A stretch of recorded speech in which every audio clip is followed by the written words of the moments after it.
there, man. Look at that devious, sinister smile. He's planning the most crazy pick. There it goes. A guy is back in the building, baby. That was on my bingo card, guys. That was on my bingo card. A Kai pick on Nova Zane Grand Finals. I mean, hey, who would have thought it, right? They took game number 4, able to find their first victory so far, but this is still match point for Cloud9, so they're going to have to bring their A game. Yeah, so taking a look at this, how does BTK approach this game, right? I think they definitely take it slow. They don't need to force anything. They do have the peel. They have Shark on the Ruby. It did end up being a Ruby Shark, and when they're going to put Cho into the EXP lane, because a lot of damage on a Shark though. Already at first blood. Yeah, able to find him, able to take him down, and overall, a great objective for Cloud9. Yeah, and oh, man, that is not the way you want to start off there, especially for Shark, especially when we're leaning on that Ruby to have such an effect here toward the mid and late game. So, I mean, as I was trying, I mean, I kind of wanted Shark to stay on his side of the jungle, but he gets a little greedy there, goes to their side. I think at this point they have to know that their damage base is just, and there's another pick onto Shark. Going to be able to get away. But yeah, I think they just need to play it safe. Let Zia farm, let Hoon get some damage in the tank, and if they can do that, that's the win con. It's just, yeah, with that first kill over Cloud9, you can definitely tell they're being a little bit more aggressive and a little bit more picky on when to engage. And I think it's more credits even over to Cobra, right? He's running on a roamer who's not limited, especially like that Lolita in game number 4. I mean, if anybody can pull out some of these picks, it's going to be Zane here, but we just really need to see what the plan is. We're going to have this first objective started by Cloud9. Rest of BTK looking for an opportunity. Yeah, Zane forced to use a heavy spin, trying to close the distance, able to get the retry just in time for the Bloodthirsty Kings, but Cloud9 looking for a punish. Chicken needing to get back to safety, has the G-Kundo, but Nact on his tail trying to get the pick off, but will not be able to find it. I'm not going to lie. I don't think I've seen Chicken on a Cho in a very, very, very, very long time. And, I mean, it's definitely doable. It's definitely viable. But I don't know if this is comfort for him. Comfort for Zane on the Akai? Yes. Comfort for Zia on this Moskov? Yes. But everyone's going to need to play to their best ability here. BTK does get that first turtle. So after taking that early game first death, it's huge for them. Yeah, and I have to wonder too, like sometimes, was this pick, like was it the best in slots for this composition, or was it simply just to take it away from that? Yeah, the I'm Offended does connect for the setup, and Shark ultimately finding a kill, takes down Cobra. Whoa. Got the zoom in. We just got the zoom in here. I'm sorry, that threw me off a little bit. Best player. I haven't seen the map like this in a long time, guys. I'm used to watching at the full wide angle. And there we go. We're back to it. Thank you. I don't. Nova Zane now. Panda. How we feel in private. I mean, right now it's working, especially when it comes to maybe we're just focused on the objectives. Fly Chicken takes a heap of damage there, but if we're just focused on objectives, we have the heavy spin, we can get everybody out of the way, still get the retribution in there, which can lead us into that mid game, into the late game, where we're going to get the power spikes for Hoon, for Zia there as well.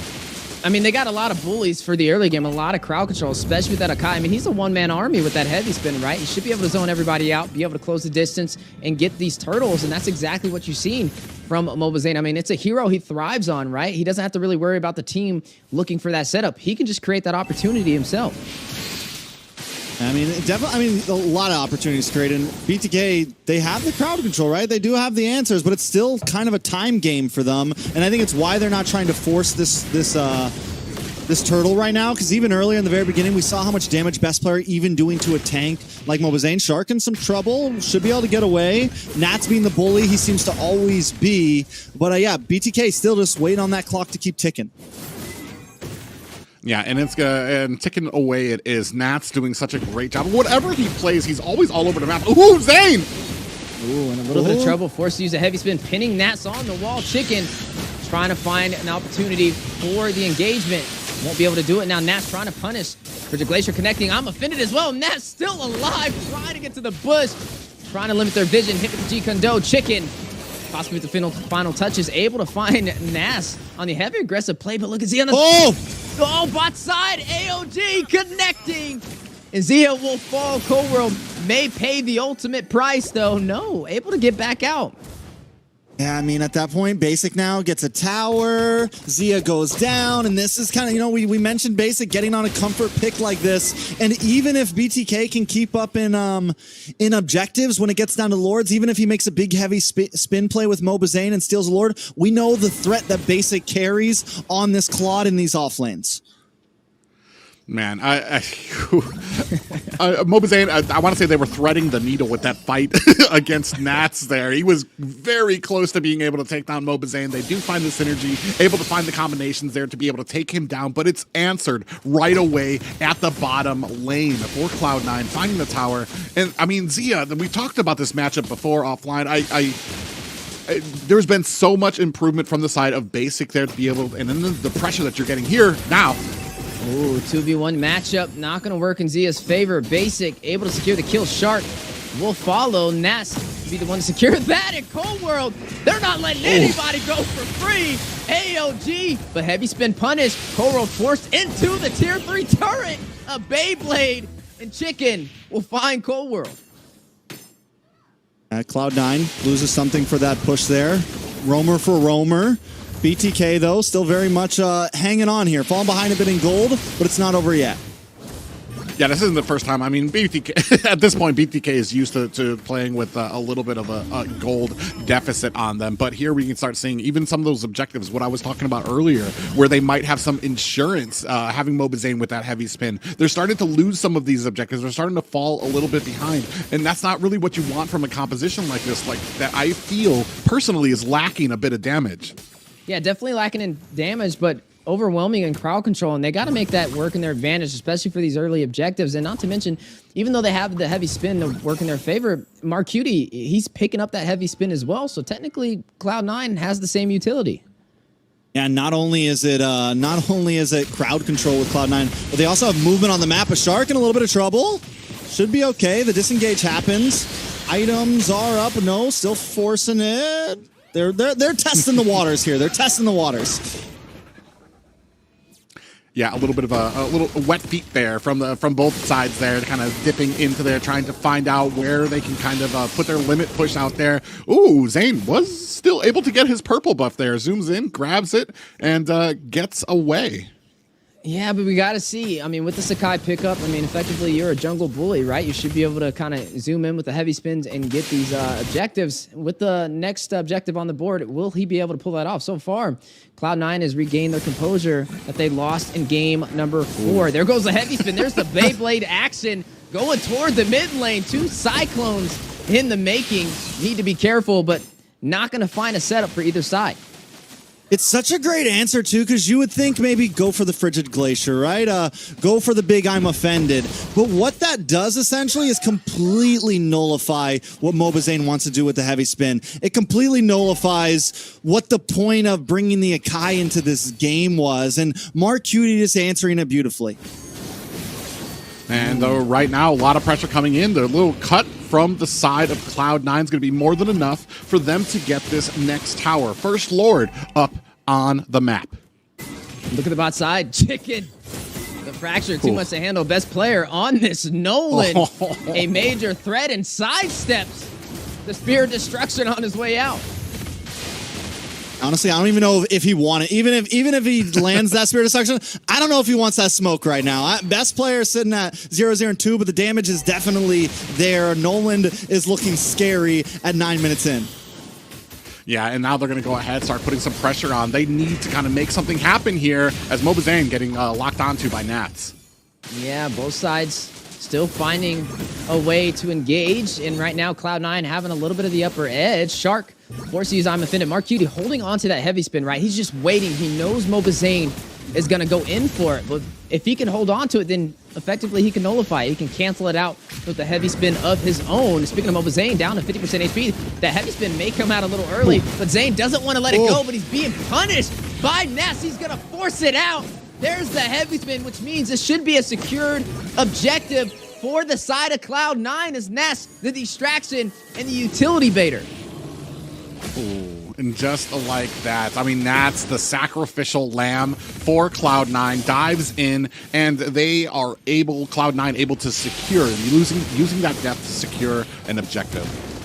BTK does at least get a tower out of it. They get a little bit of ground back. They break through the mid. Having Nats gone means that front wall for Cloud9 is kind of gone. They need to try to get out of this Lord position without losing barely any material. I don't know. It's definitely a tough spot, but getting that kill, even though they lose Lord, it does help balance the table. Yeah, and right now the table is set for Cloud9 to push into that tier 3 turret, possibly in the mid lane. May find an opportunity for an engagement on the bot side as well. Look at Zane's positioning though. I mean, he's behind Cloud9 right now. He could get a pin on the wall. Zia could go in for the damage, but is it the most viable answer, especially with not having the numbers on their side? And now we're starting to see, ooh, nice, I'm offended. Yeah, Frigid Glacier, as a response, there's the heavy spin we were looking for, but it's a demonic force back to the mid-river from Ness. I like it. He was, I mean, I think it might have just been because he's spinning. He gets away in time. Don't know if it was meant to go that way, but it ended up working out perfectly. Couple towers do go down for the side of BTK. But even with the Sakai pick, even with the question of it, it feels like BTK are not out of this. I mean, could get out of this still yet. Well, they're not out of this. They could still find themselves some positives here. Ooh, nice, I'm offended. Yeah, right now looking for that positive, trying to hold on to the tier 3 turret in the mid lane, but Cloud9 on them like a fly on the wall. Not going to try and allow them that opportunity for the defensive push back up, but they're doing a great job. I mean, they're still providing that control. Zane, I mean, on the Sakai, right? I mean, if he has a heavy spin, he can provide a good barrier, especially against that objective. So taking a look at the items real fast, I want to take a look at basic because this man has been farming. He's been hungry. He's been doing his thing, and he just locked in the Wind of Nature, and we're starting to see him get a little bit more involved with these fights. We're starting to see him kind of close the distance a bit more, but best player might be in trouble. There is no way he's getting out of that engagement. Too much crowd control. I mean, it's like a deer in the headlights right there. Best player, he knew. He just knew, and that's going to be a kill over to the Bloodthirsty Kings. Oh man, but just like that, they're able to reply, putting some damage onto mid. But man, BTK holding on to this mid tower for dear life. It is the last thing standing. It is the one thing between them and annihilation, but not completely. But yes, we could drum it up. But no, they've been doing a great job. And what that does, if that goes down, Cloud9 just gains complete control. So I think it's very well done that they're able to do this. And C9 are not any slouches. They're not like just letting them keep it. They're doing everything they can to try to take it down. Lord going to be up in just a few seconds with BTK not being that far behind. Oh, big play. Yeah, best player caught out of position. Zia able to get the kill, but wait a second. Nas, Marcuti rushing to the bot side. Grabs the I'm offended. Does he go for the setup on Zia? Not able to connect. Zia able to expand the distance back to safety. And yeah, BGK holding on to that tier 3 turret, allowing them to inch their way up the map, taking the tier 3 on the bot side. And now the battle for the Lord on the way. The retribution gets it for BTK and finds Cold World. Zia will find basic 3 members down for Cloud9, and BTK catching their footing. More than catching their footing. The answer, I know there were a lot of doubters, including me in the Akai right there. I'm not going to lie, I was kind of holding my breath as that heavy spin was. I'm like, who's going to get the retribution here? That's about 15 seconds long right now. Yeah, I mean, just overall, just in control. I mean, BTK have taken control at this point, and Cloud9 wants to go for the split pushing. BTK found the answers. In a matter of games, BTK seems to have finally started to pull Cloud9's card. It just shows you how strong that tier 3 turret in the mid lane is. I mean, look how much it's turned this game around. They got a Lord. They're able to force them down to their inhibitor turrets. It's a completely full 180 for the Bloodthirsty Kings, and now the play on the way for the bot side. Cold World, Immortality that's going to be the winner crown. Zia able to take him down though with the Lord intact. Numbers in BTK's favor. They're looking to take game number 5. Numbers down for the side of Cloud9. Mark Cuban falls. Zia finding basic. Best player by himself. And BTK looking to win the trade. Best player finds Shark. Gets a triple kill. Finds Moba Zane. But no more minions in play. May have bought him a window of opportunity, some breathing room. And they're able to hold off. Look at the health of the base crystal. 7 That seconds for is- Cold World. That is amazing right now. Like, I can't believe. Oh, this might be it. Oh, Frigid Glacier! Not gonna buy Cloud9 the time needed, and BTK able to take game number 5 against Cloud9.